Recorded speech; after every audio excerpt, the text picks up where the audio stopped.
Hello, book lovers. I'm Peg, the book prize addict. And if you like books at all and have had looked at any bookish news in the last 24 hours, you know that the Pulitzer Prize was awarded yesterday, and the novel section, my favorite, was awarded to Less by Andrew Sean Greer. Now, I don't think anybody saw this coming. Even Steve Donahue, on his excellent report on it yesterday, seemed kind of surprised, but in a good way, because one of the only reasons I knew about this book at all was it was on Steve's best of the year list that he does at the end of the year, and it was kind of in my radar because of that. But I immediately bought it, got it on my Kindle, and started reading. And I'm here to say it's one of the best prize winners I've ever seen. And you know, I've been watching prizes for a long time. I think everybody who reads it will agree once they start. I know people have a little, that haven't heard of it, kind of wonder if it's serious, etc. And it's all those things. It's comedy, but yet it's serious.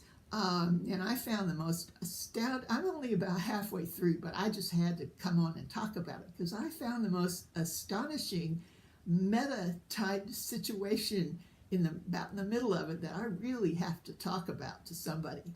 Okay, first of all, let me just set up the story a little bit. This is about taking place in the 80s, and it's about a gay man who's 49 years old. His last name is Les, so I'll just call him Les, living in San Francisco and has lived there many years. And he wants to get away from San Francisco for a while. And I'm not going to give any spoilers away because you find out this very soon, but his lover of the past 9 years is getting married to someone else. And it's going to have a big, wonderful wedding, and he has an invitation to it, and he doesn't want to go to the wedding, but he doesn't want to stay home either, and he's just had some bad news. He's an author, actually, and has written several successful books, but just found out his last book wasn't even accepted by the publisher. So it's one of those times in his life actually, he's almost ready to turn 50, too, when he just wants to get away. So, he, as a somewhat popular author or successful, he looks through his old mail and realizes he's had a lot of invitations to different authorial events throughout the world, to give lectures, to give award little prizes. They're all kind of second-rate invitations. One's to teach a 5-week class on something.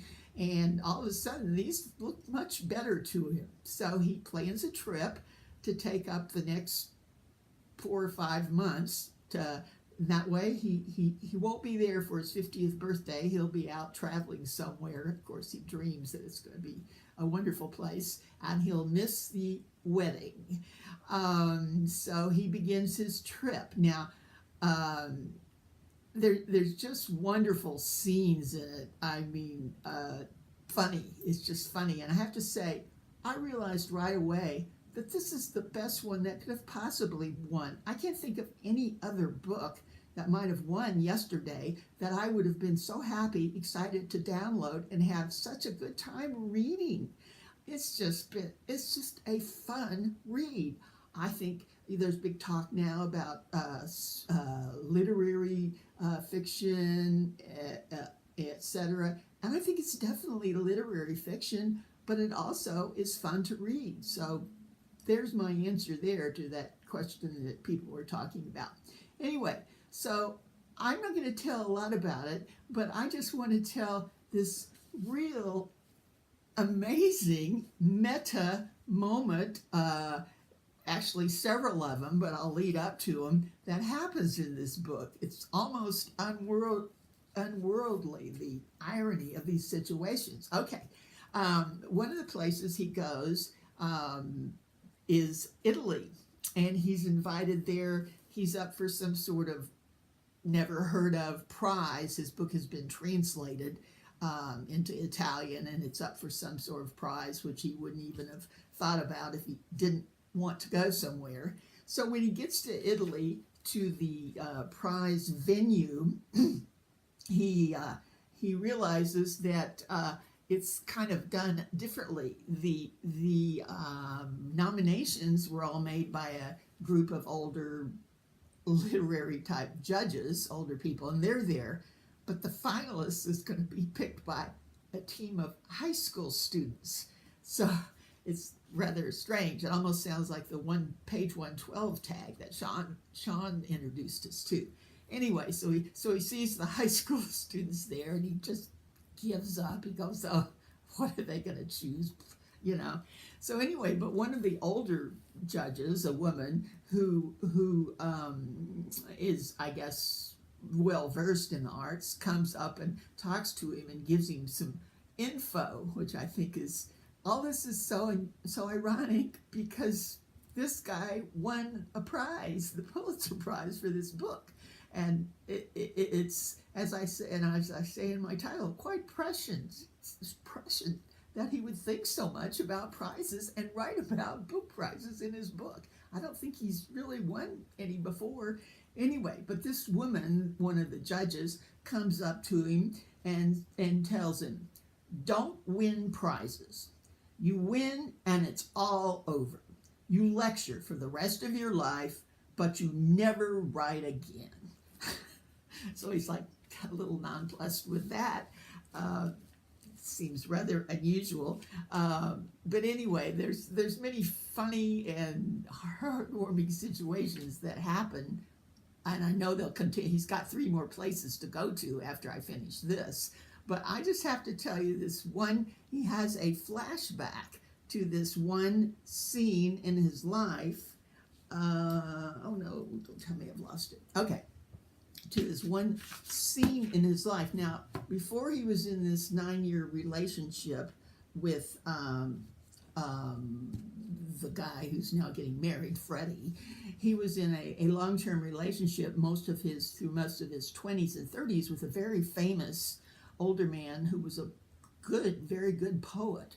Robert was his name, and he still thinks of Robert a lot, and he talks about Robert a lot, and part of his being well known is from having had a relationship with the famous Robert.